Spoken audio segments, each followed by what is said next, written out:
workaholics. Be back on Intellectual Radio. Feed your brain with Connect the Dots podcast. It's your girl Shade in the building. Good vibes and good music. Don't forget to add, share, push, promote, invest, support us on all social platforms. Heavy hitters in rotation all year. Join us during break. Calling at 708-223-8953 or bookings 219-200-7871.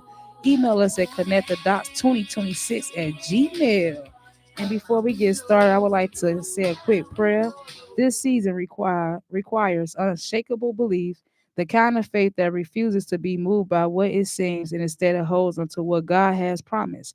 When everything around you looks uncertain, belief is the answer and that keeps you steady. Jesus said, if you believe, you receive whatever you ask for in prayer.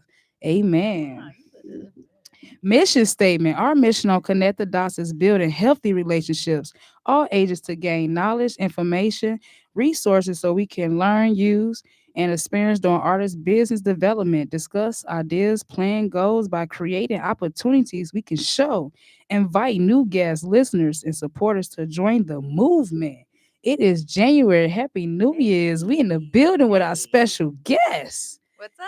What's your name? What's your name? Let them know who in the building. Everybody, it's your girl Liv Roscoe's. Happy New Year. Would you say Happy New here. Year? You are on Intellectual Radio. What you say? Feed your brain. And that would just show music coming on now. Morning vibes. Tell me about that. Yeah, so Morning Love, man, I wrote this song years ago when I was living in Humboldt Park. I lived in Humboldt Park for about 10 years, and I lived right off a Division in Cali, if you know where the big Puerto Rican flag is. And it was just loud. Like, it was a vibe all the time. People were dancing all the time. You had the, trucks in the street. You had salsa music playing. Like, everybody was just outside. And that song was just really about, like, experiencing love, experiencing community, experiencing just like good vibes and joy in the morning, even if there was crazy stuff happening outside. Like, you can create your own peace, you can create your own space. So I wanted a kind of like 80s type of vibe, a little bit of funk, and just to show a different side of my voice, because I typically do more like calm, jazz, I like soul that. type. So I just wanted something a little bit more upbeat and fun, so we put it on the project. Yeah, so you could also play that at night. Yeah. I was jamming to it tonight, and I thought it was in the TikTok morning. Dances for that song. The other day I was thinking about that. I'm like, man, I need to get like a viral TikTok dance. You need to push that out to dance, and they can do one of those little dances. And we keeping that in rotations, okay? Because that vibe was definitely. You could feel it. Yeah. I can honestly say, just listen to it. Everything was right on point.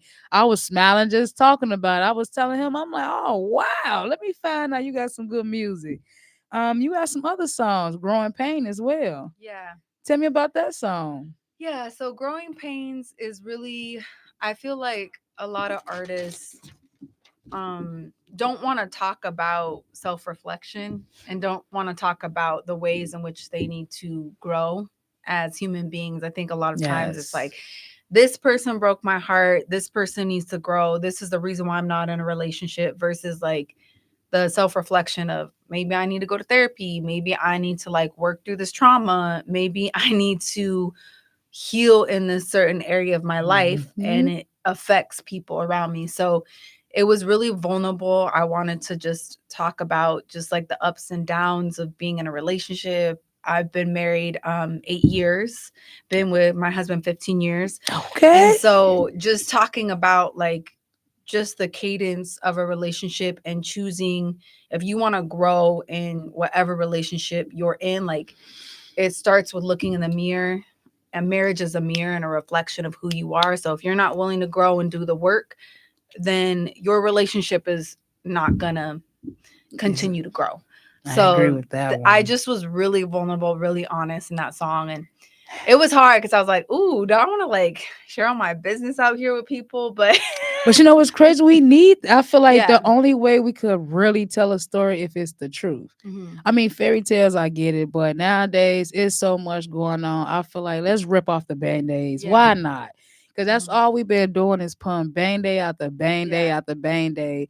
And then when it's time to cry, we don't know how to deal with our own emotions, but we'll deal with somebody else's. And I've had people tell me at shows, like, that's been the one song that people, like, couples, literally couples, will come up to me afterwards and be like, dang, like I really needed to hear what you had to say. Like, thank you for sharing that. Like, I really resonated with that. And I'm like, it feels good to be an artist that writes something that's talking about something, Talking about like that something, has value, has storytelling. weight, has impact. And so not everything needs to be like a turn up song. And sometimes I was just like, dang, like, do I fit in this industry because my music isn't talking about X, Y, and Z? But then in those moments when people were having a vulnerable moment with me and saying like, I needed to hear this song, then I know like I'm writing the right type of music for me. And then you open up to people vulnerabilities. Yeah. You open up emotions that. So Mhm. what if people don't know how to control or Mhm. express their emotions? So when they play your song, it might could help them out a little bit. What if they don't know how to find the words to say it? Mhm. So just playing growing pains, I would say I would definitely open up about it, especially as a woman. Some people don't know how to really stand on it. Like you Mhm. said, they got all the crazy songs, the stuff that make you go crazy. But when it's time to be that Curious. woman, Yeah. It's like, what we is don't this? know how to be. It's like we don't Mhm. have the perfect way to say it. So I would say you gotta definitely let the ladies know when you're going through something, dive into the right Mhm. emotions like a box. Like I used to tell them before, Mhm. certain emotions is meant for certain spaces. They Mhm. are not meant to be in the same room Mhm. together. When you happy, you meant to be over there. When you sad, you meant to be over there. Sometimes both in the same room do not work. Mhm. But some stuff I know is as an artist, you as a creative entrepreneur and event producer. Her passion is to create artistic environments and experiences where artists feel known, valued, and loved. Her music is birthed out of the everyday human experience through jazz, soul, pop, lives, shares, stories, hope, love, inspiration. You got a lot of stuff on Yeah. here. Oh, I was digging. I was all in the background. I was like, oh, you That's got some hilarious. stuff. Upcoming projects you had going on. You had the So Far Sound Show. Tell me something about that. That was in Chicago. Yeah, so I've been doing art and music for a long time in the city. I feel like I'm You one of the say veterans. Can I say that? Definitely. Can I She's say she that? definitely a she vet. say she Yeah. OG in this now. Yeah, Yeah. she Look. one of them We've ones.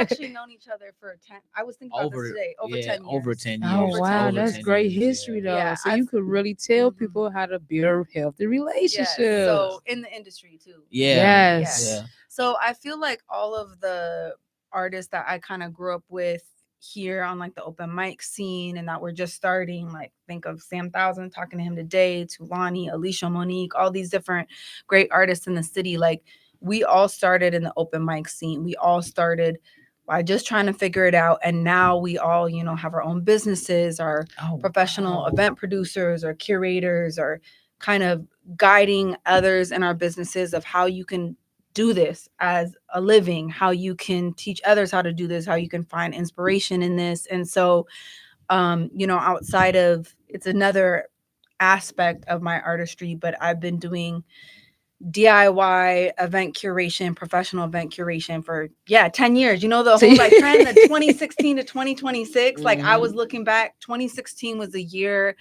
I really started curation. Was my first show at AMFM. I remember Yeah, that. the jazz series. I remember Yeah, that. You I got think the you were pink there. Hey glasses with the Jazz. heart. Yeah. So like Hey I was Jazz like, got some stuff. dang, like I've been really doing this for some time Dedicated. and really like stuck with it over the years. And now like as I've been, building other artists, curating, I'm also making my music and my artistry a priority within that In a within circle that with it. world. I Yeah. love it. Mhm.